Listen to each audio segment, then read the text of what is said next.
નમસ્કાર વિદ્યાર્થી મિત્રો, હું આપ સૌનું યુટ્યુબ ચેનલ જીટીયુ ટેકમાં હાર્દિક સ્વાગત કરું છું.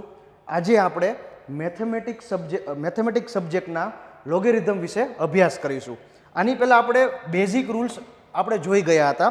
એનાથી આગળ વધીએ તો પહેલાં તો લોગેરિધમિકના રૂલ્સ કેટલા છે? પ્રોડક્ટ રૂલ, ભાગાકારનો નિયમ, ઘાતનો નિયમ, આધાર પરિવર્તનનો નિયમ અને વિશેષ નિયમો. એમાં તમને યાદ હોય તો આગલા વિડીયોમાં આપણે આ 4 રૂલ્સ પણ જોયા હતા અને રૂલ્સની સાથે સાથે એના એક્ઝામ્પલ પણ કર્યા હતા, પ્રેક્ટિસ એક્ઝામ્પલ કર્યા હતા. જીટીયુ ડીડી સેટમાં કઈ રીતે પ્રશ્ન પૂછાય એની પણ ચર્ચા કરી હતી. તો આજે આપણે મેઇનલી ફોકસ કરશું આના ઉપર.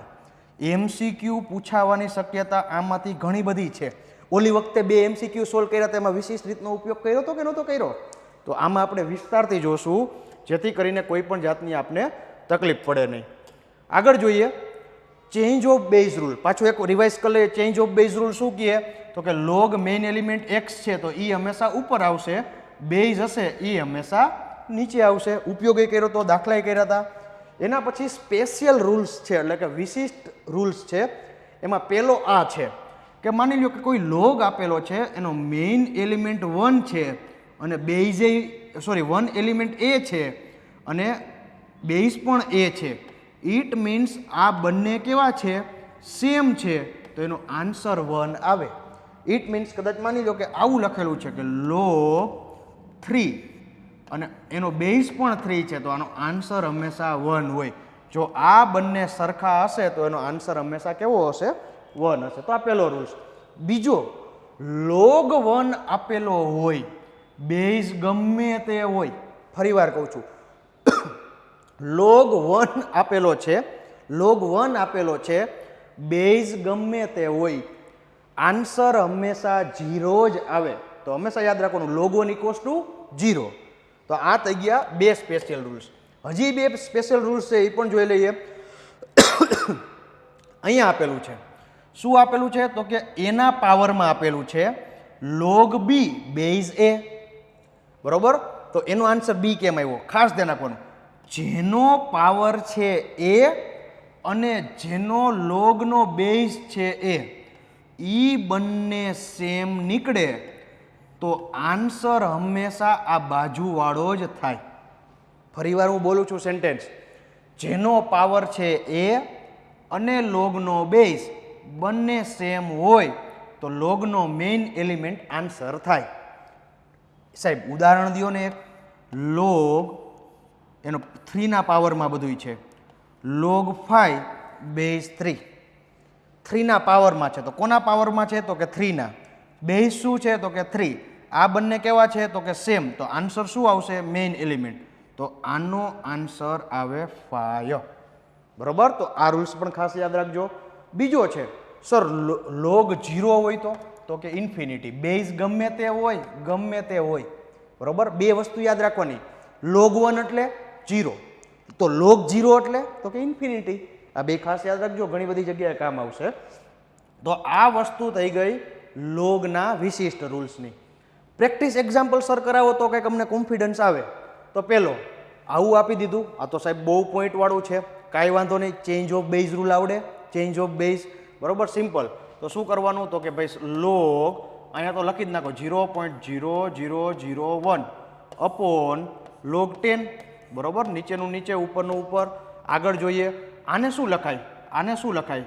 સિમ્પલ આવું લખાય. અહીંયા જો આવું મગજમાં કરવાનું છે, ત્યાં પરીક્ષામાં આવું ન કરતા.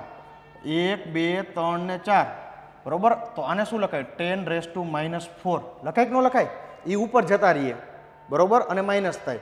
તો અહીંયા આવું લખાય log 10⁻⁴ અપોન log 10.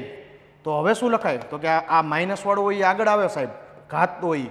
તો -4 ઇન્ટુ log 10 અપોન log 10. હવે શું થશે? તો કે આ અને આ ગયા તો આન્સર શું આવશે? -4. તો આવું જ પૂછાશે પરીક્ષામાં. બરોબર? આગળ જોઈએ બીજો. તો કે આવું કંઈક આપી દીધું છે, તો આનું શું કરવું? તો કાંઈ વાંધો નહીં. આને શું લખાય? બરોબર? પહેલાં આપણે આનો જ વહીવટ કરી. 1/8 ને શું લખાય? તો કે ભાઈ 1/8 એટલે 2 દુ 4 દુ 8. એટલે કે આવું રીતે લખાય 2⁻3. બરોબર? 2⁻3. હવે મારે 2⁻3 ઉપર લઈ જવા હોય તો તો 2⁻³ લખાય, બરોબર. ઇટ મીન્સ હું આની બદલે આ લખી શકું એ મને ખબર પડી ગઈ. હવે હું ડાયરેક્ટ આને લખું છું log બેઝ 2 અને આ છે 2⁻³ બરોબર. તો હવે -3 ક્યાં આવશે આગળ, log 2 અને અહીંયા 2. યાદ કરો આને આ સરખું હોય તો એક જવાબ આવે. ફરીવાર બેઝ ને મેઇન એલિમેન્ટ સરખા હોય તો એક જવાબ આવે. તો -3 × 1 = -3. તો આવડો આ થઈ ગયો લોગના પ્રેક્ટિસ એક્ઝામ્પલ. આવી પ્રેક્ટિસ કરવાની છે, દરેક કન્સેપ્ટમાંથી કંઈક નવું જાણવા મળશે. આગળ જોઈએ ડીડી સેટની એક્ઝામમાં કેવા પ્રકારના એમસીક્યુ પૂછાઈ શકે. માની લ્યો કે આવું પૂછ્યું ઓપ્શન, તો આવા જ છે, કાંઈ થશે નહીં.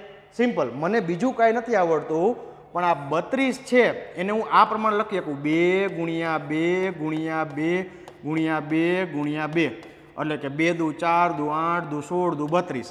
એટલે એને એવી રીતે લખીએ કંઈક 2⁵ તો કે હા 16 ને શું લખી શકાય તો કે ભાઈ 2 × 2 × 2 × 2 2 દુ 4 4 દુ 8 દુ 16 તો એને 2⁴ લખી શકાય કે નહીં. ઇટ મીન્સ તમને જે પણ આંકડો આપ્યો હશે એ કોકની ઘાતો થતી હશે, કોકનો પાવર થતો હશે, બરોબર. તો હવે હું આને લખું છું સિમ્પલ, બરોબર. હવે આપણે દાખલો ગણવાનું ચાલુ કરીએ છીએ. log 32 ની બદલે હું શું લખું 2⁵ નીચે, log 16 ની બદલે હું શું લખું 2⁴. ઘાત ક્યાં આવે આગળ, આગળ, બરોબર. તો સિમ્પલ શું લખાશે 5 log 2 upon 4 log 2. log 2 ગયા, આન્સર શું આવ્યો 5/4. તો આન્સર તમારો થશે 5/4. It means A is the right answer. તો આ જ પ્રમાણે એમસીક્યુ પૂછાશે. આગળ જોઈએ હજી ડીડી સેટની એક્ઝામમાં કેવા પ્રકારના એમસીક્યુ પૂછાઈ શકે. તો કંઈક આવું આપ્યું. હવે જો અહીંથી નવું શીખવાનું છે, ફરી વાર કહું છું અહીંથી કંઈક નવું શીખવા મળશે, ખાસ ધ્યાન આપજો.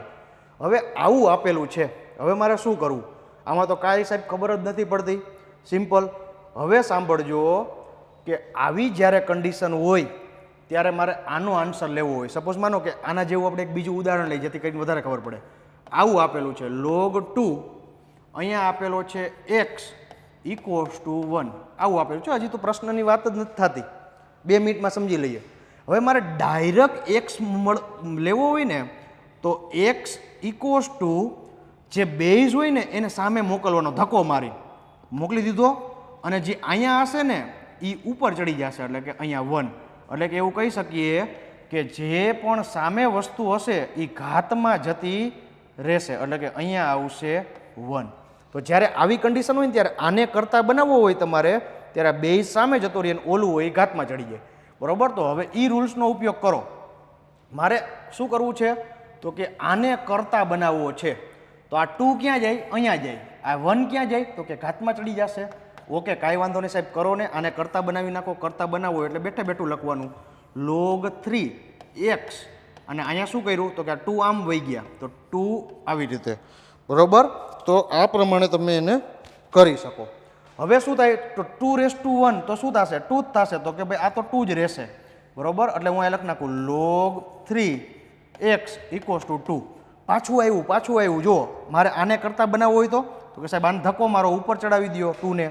તો સિમ્પલ x = 3⁻2 થશે. આ 3 ન્યા જશે, 2 ઉપર ચડી જશે તો 3⁻2 કેટલા થાય 9. તો 9 છે. ઓકે, તો 9 ઇઝ ધ રાઈટ આન્સર. તો આવી રીતે એમસીક્યુ સોલ્વ કરવાના છે. હજી છેલ્લો એક એમસીક્યુ લઈ લે જેથી કરીને આપણે વધારે શીખવા મળે.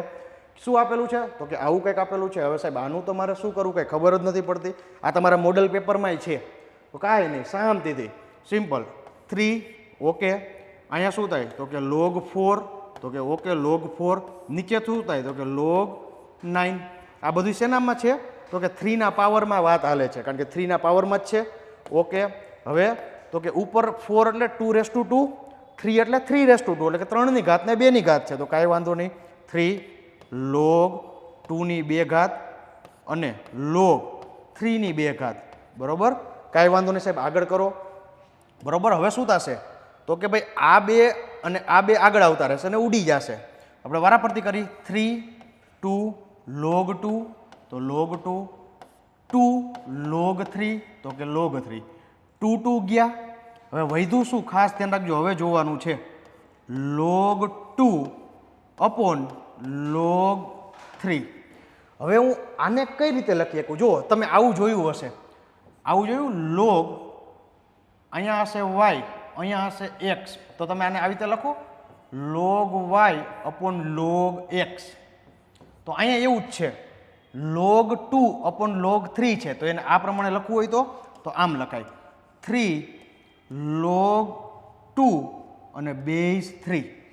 જેનો પાવર અને જેનો બેઝ બેયનો સરખો હોય એનો આન્સર શું થાય? તો કે આવડો આ. તો 2 શું હશે? તો કે ભાઈ આન્સર. તો આમાં 2 ક્યાં છે? તો અહીંયા. તો આ એનો આન્સર થશે. તો આવા કદાચ MCQ તમને પૂછાય તો તમને વ્યવસ્થિત આવડવા જોઈએ. તો ખાસ વિદ્યાર્થી મિત્રો આવી તમારે પ્રેક્ટિસિસ કરતી રહેવાની છે. Thank you very much. અમારી આ સિરીઝને તમે અમારી યુટ્યુબ ચેનલ GTU ટેક ઉપર ખાસ જોતા રહેજો. Thank you.